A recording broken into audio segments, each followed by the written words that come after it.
All right, welcome back to Stories in 4K. I believe this is episode 5, I think, maybe 6, I'm not even sure. This is a story about something that, it's funny, it's a story from a long time ago, but at the same time, this was inspired last night. I had an epiphany while watching a film, and it's a total testament to how art absolutely is such an important medium. Art heals, art educates, art opens your mind, it opens your heart, it shows us things, it teaches us. It's like a reflection of our own lives, but it's also a window into other people's lives. And in honor of that, that moment of inspiration coming from a movie, I'm shooting this in scope. So it's a 2.39 to 1. I'm using a regular spherical lens right now. I'm using the 2060 kit lens with the Panasonic S5. And I'm shooting, I believe, somewhere around 22 millimeters, I think, 24 maybe. I just tried to make a decent shot here. But as I was sitting down, I realized that sitting here is not going to cut this story. So I'm going to give you the background here first. And then I'm going to finish this video at home later tonight, where I am completely private. I can be quiet. I don't have traffic going on around me. I don't have the possibility of somebody driving up here and throwing me out. Because, this kind of stuff can happen. But I do want to tell you that I watched a movie called Lee.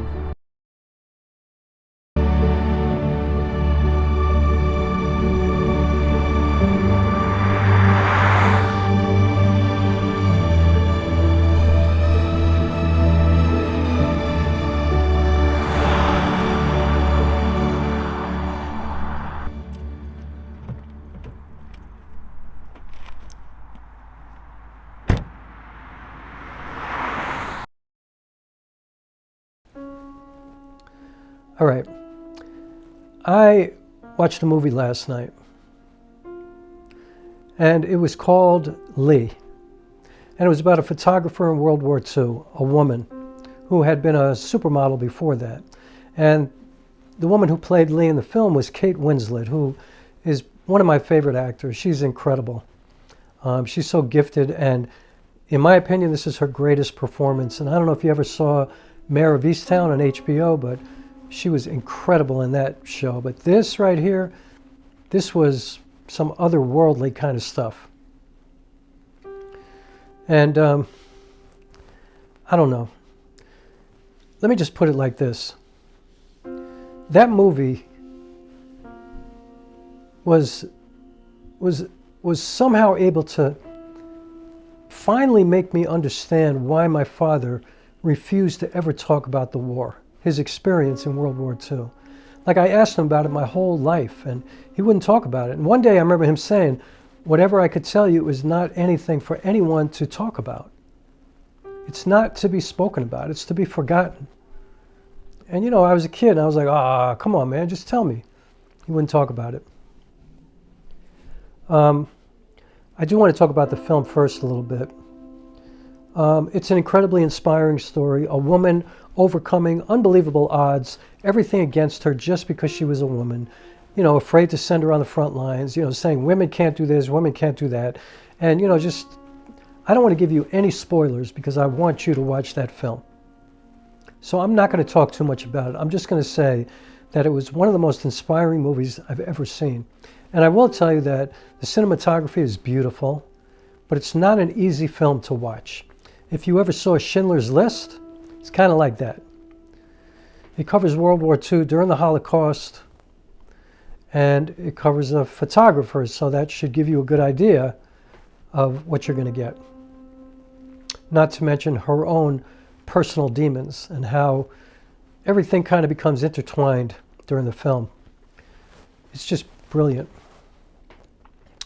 But I got to say that while I was watching it, it absolutely wrecked me. Like, it destroyed me.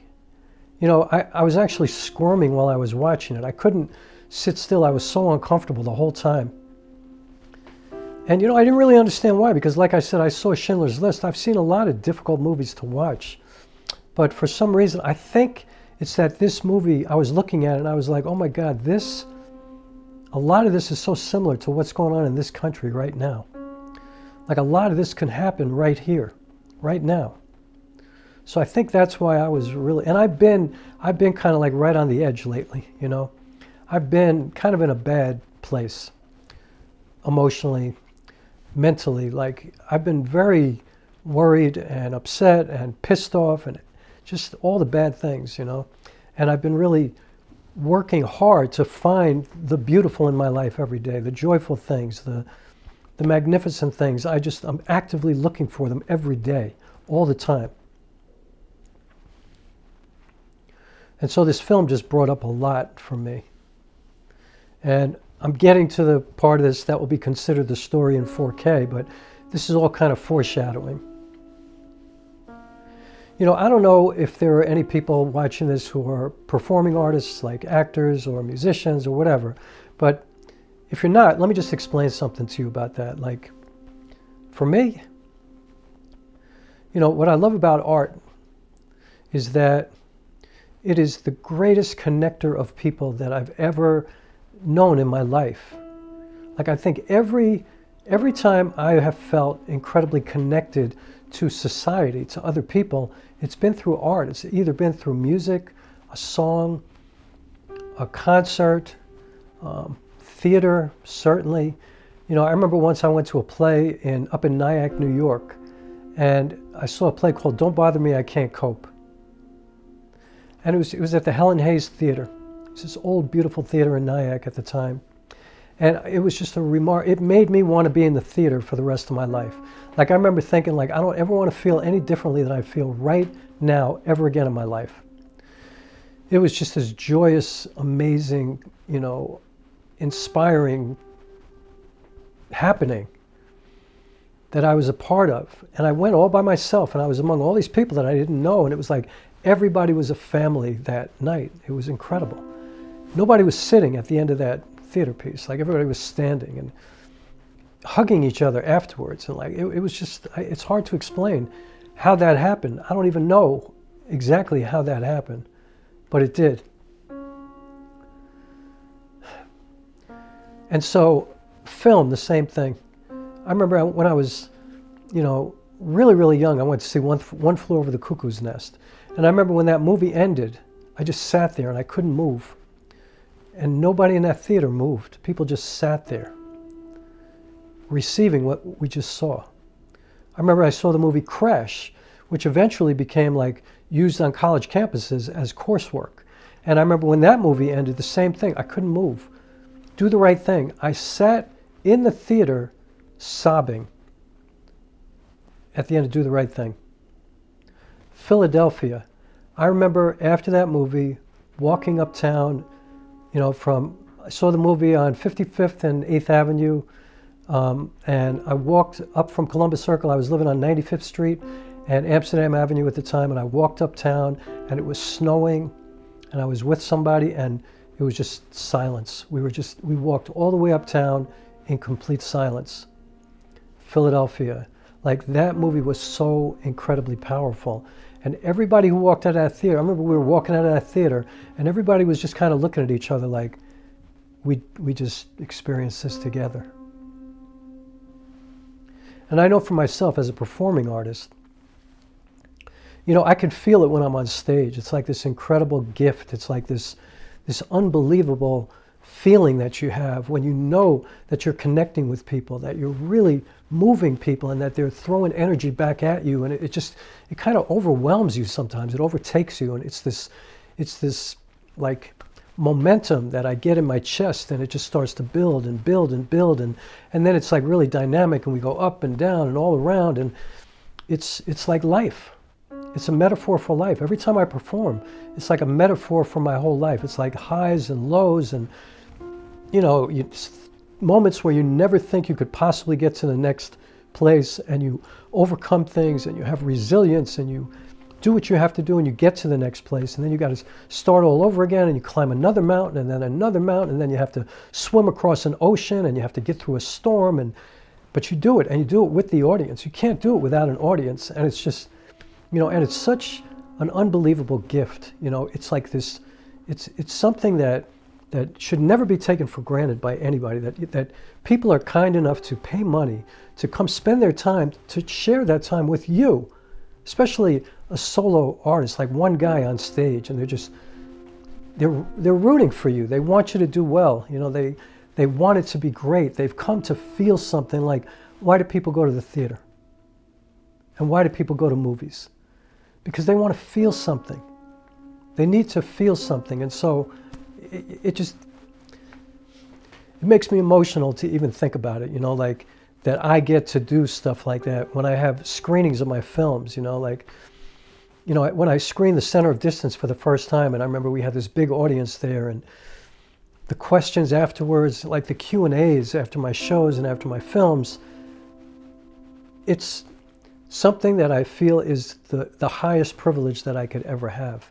It's the reason I make art, is the connection. It's the audience. It's the people. It's what is established between us, that it's kind of a bond that can never be broken, because we did this together on this night. We were here in the same place, and we were rooting for one another. So the story I want to share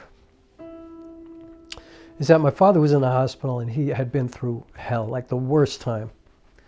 And he was very close to the end of his life. Like, he had already lost 100 pounds. He had cancer. It started as, first he had a massive heart attack, then he had prostate cancer, then it spread to his bones. Nobody knew which came first. It's a very long story that I'm not going to get into all of that, but just suffice to say, he was dying.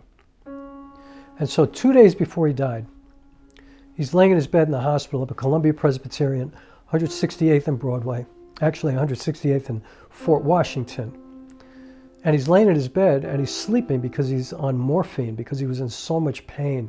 Like, he had bones just spontaneously breaking all over his body every day, like his thigh. The thickest, strongest bone in your body, it just cracked in half one day spontaneously while he was just laying in bed. It just like fell. So he was in so much pain all the time, so he was on morphine. So on this one night, I'm just sitting in a chair, letting him sleep. I spent all my time with him for like 3 or 4 months at the end of his life. I was in the hospital every day. And all of a sudden, he starts like making sounds in his sleep, and he's dreaming clearly. And all of a sudden, he starts screaming. And I mean screaming. Like, oh my God, German bullets, oh please, please, don't leave me, oh my God, they burn, please, German bullets, and he's like convulsing, and every nurse on the floor came running into the room, doctors came in, everybody came into the room. He's screaming at the top of his lungs, bouncing around on the bed, looking like a fish. German bullets, please, don't leave me, oh it burns, don't leave me, please. And I'm just looking at him. And I'm like, what the fuck? Like, what kind of dream is that? So anyway, he wakes up eventually. The doctor, I said, should we wake him? Like, is he dying? Is this what death looks like? And he goes, just leave him alone. Let him get through it. He's okay. So he woke up about 45 minutes later, which I was amazed that didn't wake him up, but he slept right through it. But, it was morphine. So I was like, yo, what the hell was that? He's like, what are you talking about? I said, you were screaming, German bullets, it burns, don't leave me, please. You were pleading. You were sobbing. You were convulsing. And he said to me, I don't want to talk about it. I said, Dad, I've been asking you about this my whole life. Why don't you just tell me? What's the big deal? Like, why can't you? And he goes, okay.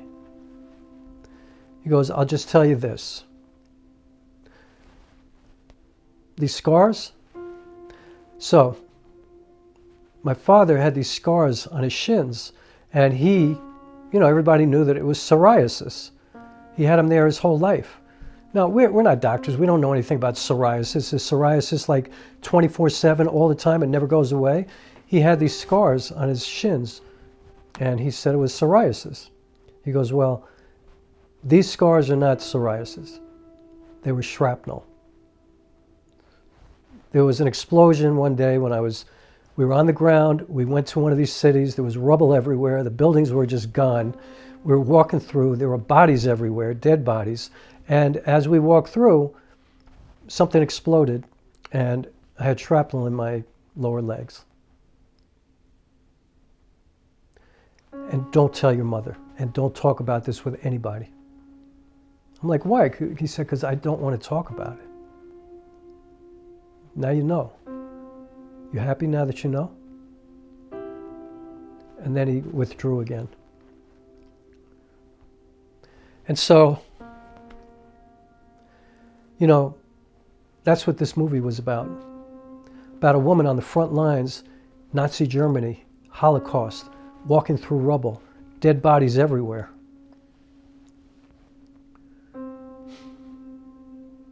That's what it was about. And I thought to myself, now I understand, you know, why perhaps my father had so much anxiety and he was so stressed out all the time. And, you know, like I used to think to myself, what is wrong with this guy? Like, why is he bugging out all the time? He's so nervous about everything. But, you know, I watched this movie last night. I was thinking, how can anybody recover from seeing these things, like being in this place, experiencing this kind of fear, this kind of smell, you know, this kind of, it's like you can't ever unsee it, you can't unhear it, you can't unsmell it, you can't anything, like it's with you for, and suddenly I got it, you know what I mean? Like, and I felt so fucked up about it, because I thought, you know what, if I knew this, my whole relationship with my father would have been different. Like I get it, you know, I get it. I understand why he was the way he was.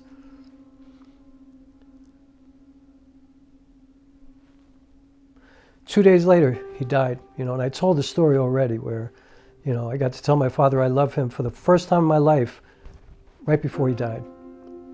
And I'm so grateful that I got to do that. And, you know, it just made me think, like, you know, I made a video yesterday about how you just never know what somebody's going through, what they've been through, where they've been, or, you know, what's going on in their lives. You just don't know, and I just didn't know. I just didn't know. You know? And, yeah, I don't know what to do with that. You know, I think I'm just, like, I have all these pictures of mushroom clouds and all this stuff. But he never looked at it. He wouldn't, you know, we found them, and he just didn't want to talk about it. He didn't want to deal with it. I actually have a booklet that lists everyone who was in his platoon in World War II. They're probably all dead. You know, that generation mostly is gone. I think one of the only soldiers left from World War II is now dead. I think he died recently, so. But anyway, I just thought, I guess in some ways I'm grateful that I found out that he shared that with me, but in other ways I felt like it hurt him to have to say that to me. But I think he felt exposed, and I think he just thought it was stupid at that point to lie, like he had been lying his whole life. But I understand why. He didn't want to talk about it because that was not something to be talked about. So I guess I'm sorry I kind of made him talk about it, but on the other hand, I'm glad I know. And it makes me think of him in an even better light. You know, he's less complicated to me now because, man, you know, he was there. He saw everything, you know. He was a Jewish man there, seeing the atrocities that were perpetuated against the Jews in the Holocaust.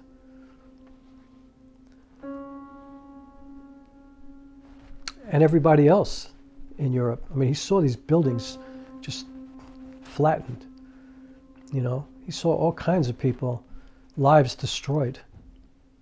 And yeah, they were liberated ultimately, and Hitler wound up committing suicide. I think he committed suicide with his wife. But I guess my father probably never was able to get over that, you know, and lived his life for the rest of his life as best he could, and dealt with all the stresses of being in the garment industry in New York, which is a really stressful business, and, you know, just being married with kids and commuting and living in the New York metropolitan area, and it's a stressful life, and add to that where he came from. I mean, the man never had a break. While he was overseas, his father died. The Army wouldn't let him come home for the funeral. When he came home, he had to quit school. He was going to St. John's studying to be an accountant. He had to quit school and go to work, take care of his mother, and he did. All the time carrying all this with him.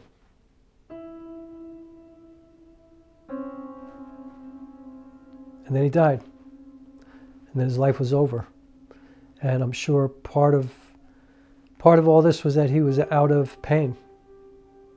But also I know he did not want to die. He wanted to retire and play golf for the rest of his life. I've never played golf in my life. I'll never be a golfer. But I wish my father got a chance to do what he wanted to do. Died really young.